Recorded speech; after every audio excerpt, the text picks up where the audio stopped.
I can't look back, it's too late now.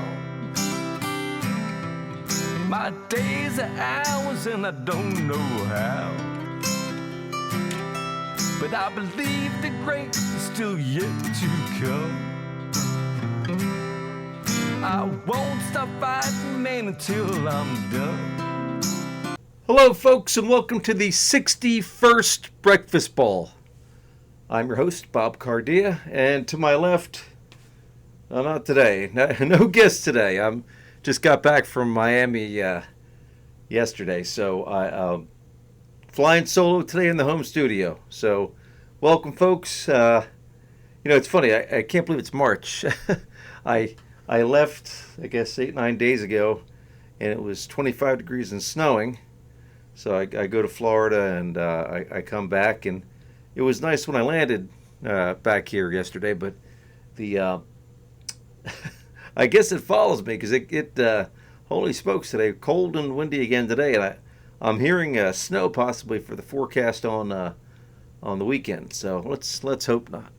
But anyway, what does March mean to me? I got back yesterday, and I had five lessons yesterday morning. I taught, and 4 of them were aspiring high school players.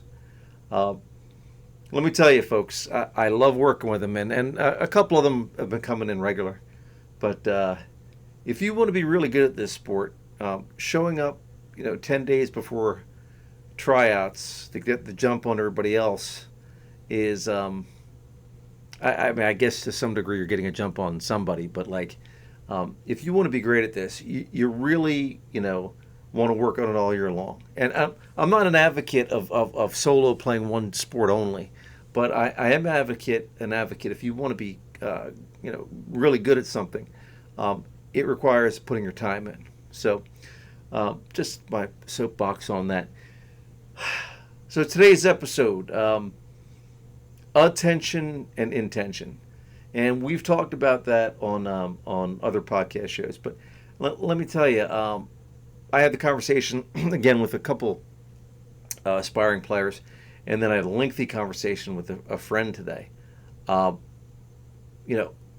I go into things like pre-shot routine or practicing with a purpose, I'm not kidding. It's amazing to me. If when I had a conversation with Claude Harmon a few years ago. Folks, technology is wonderful, okay? But if you're snapping your head back to look at the monitor numbers after every shot, or if you're hitting a large bucket in less than 30 minutes, you're not practicing. And I had a conversation once yesterday and once today.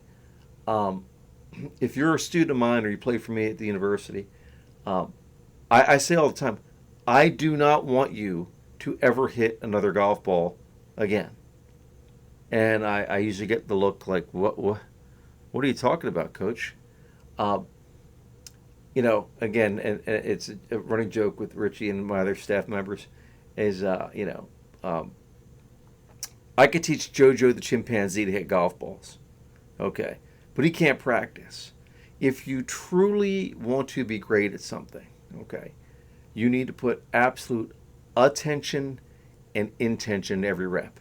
You have to be specifically working on something. I mean, when I ask people for target, because as those of you who know me, I'm a fairly friendly guy. So when I'm walking down the tee line to get to my lesson stall, and I see somebody I know, hey, Jim, Bob, Sally, Frank, George, Bill, how you hitting them today? Well, Coach, I typically hit them pretty good when I'm here at the driving range, but when I go to the golf course, I struggle. Okay. First question I typically ask, where's your target? Answer I get most of the time is one of two answers, straight or out there. The funny thing about that is the driving range that we work with, and that actually my family had built, is 28 acres. When you look at the hole, folks, it's a little over 3 inches in diameter. Every study ever done on the way your mind works will tell you aim small, miss small.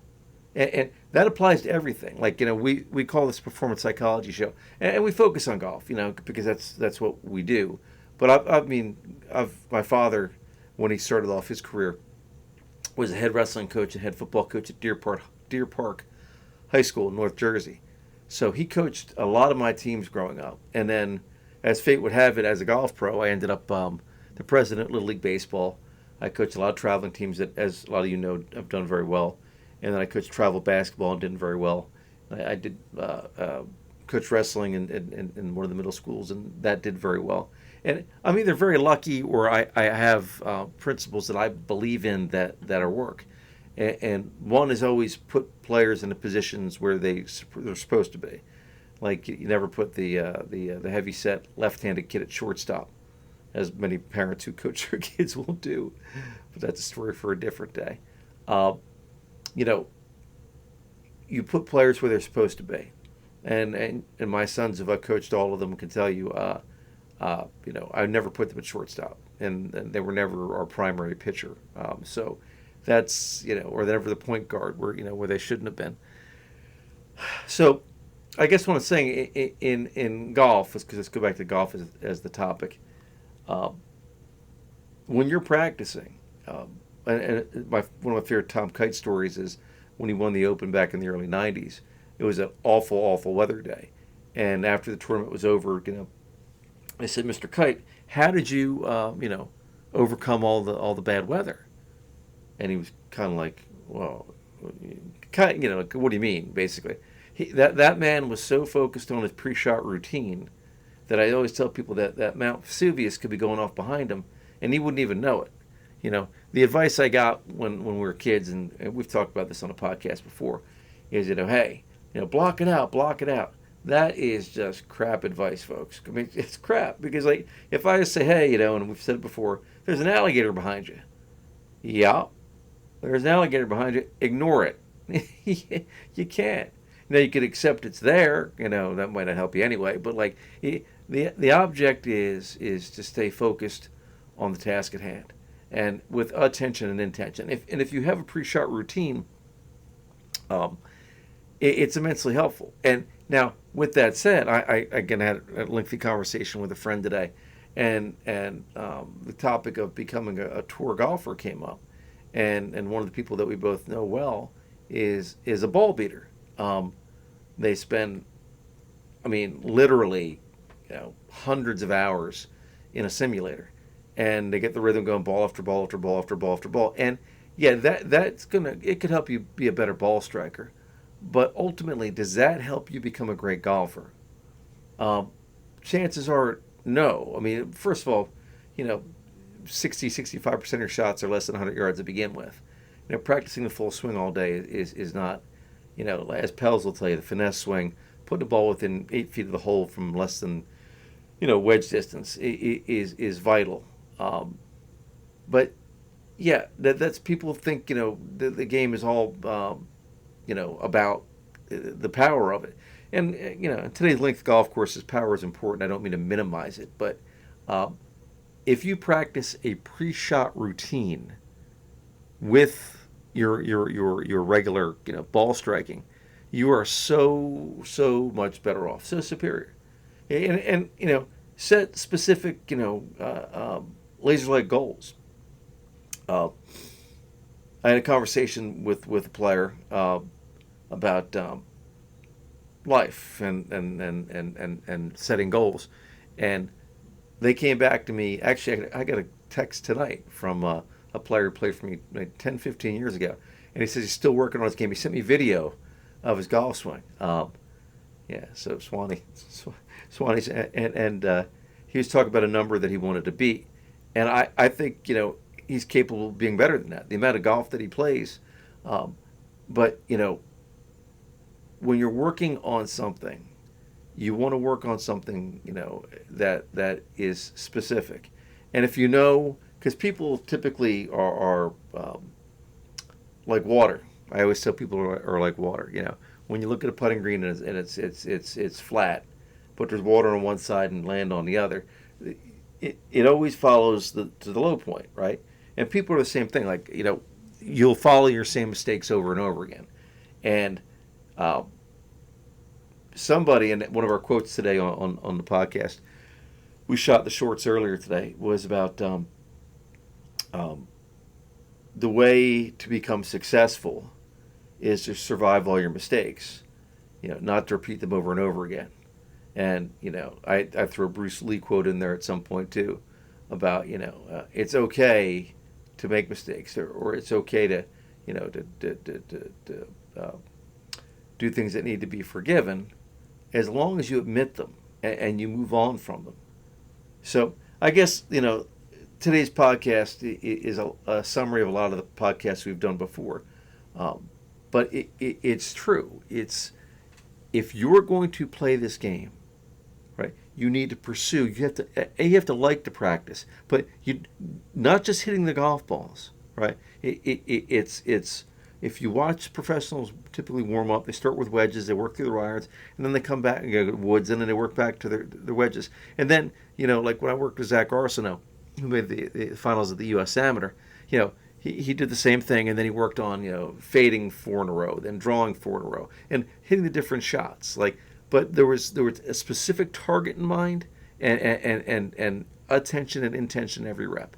So, folks, I guess what I'm telling you is I need you, if you're going to be great at this game, A, come see us at the South Jersey Golf Schools, and B, it's not enough to hit golf balls. You have to practice.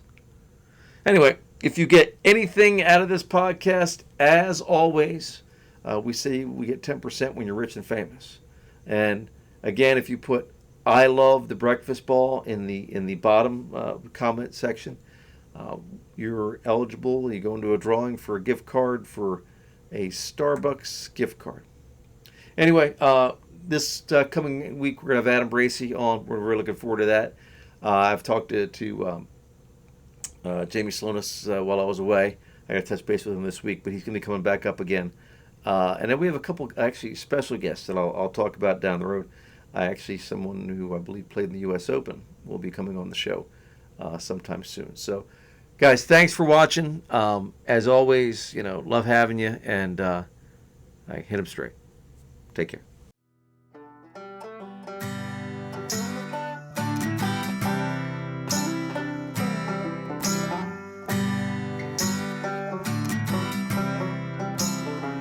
Glass of bourbon, ha. My bourbon, ha. My bourbon, ha. Alcohol is no great story ever started with "I'll have a salad."